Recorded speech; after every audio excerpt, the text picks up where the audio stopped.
The third aspect is ideal conditions. Peter had the ideal conditions.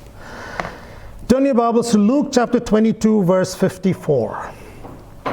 Then they seized him and led him away, bringing him into the high priest's house. And Peter was following at a distance. And when they had kindled a fire in the middle of the courtyard and sat down together, Peter sat down among them.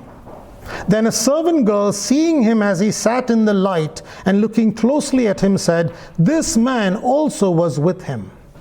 Where was Peter? Peter was in enemy territory. Right? He was in the courtyard of the high priest. Now on the left side there is still the path, the original path which they took to come up to that region. In the middle is the courtyard, and then on the right side is the palace of Caiaphas. And it is in this courtyard that Peter sat.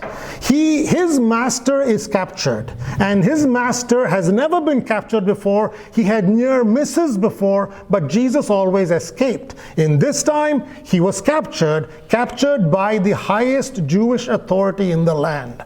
And so Jesus is in the palace of the high priest, and now Peter is being tempted, and any answer he says, if he says yes, he will suffer the same fate as his master.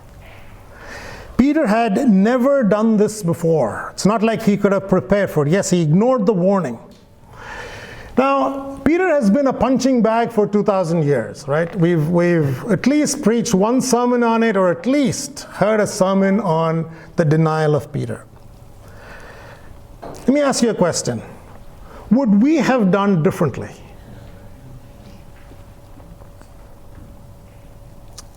He was in the circumstances suitable for his sin. There was nobody around that he knew. These were people that he's never seen before, he may never see again. Are you a disciple of Jesus? If he said yes, he would most definitely suffer the same fate as Jesus. It was easy for him to say no.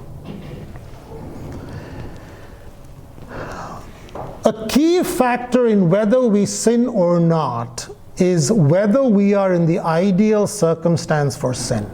And we can look at Peter and say, oh, how could he do that? But he was in the ideal circumstance for sin.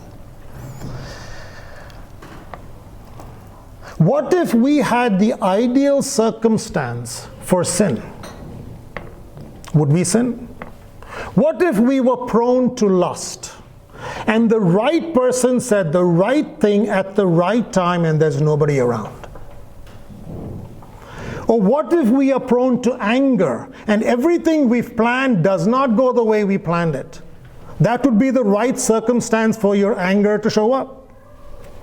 What if we are prone to anxiety and then a random doctor sees a random lesion on a random x-ray?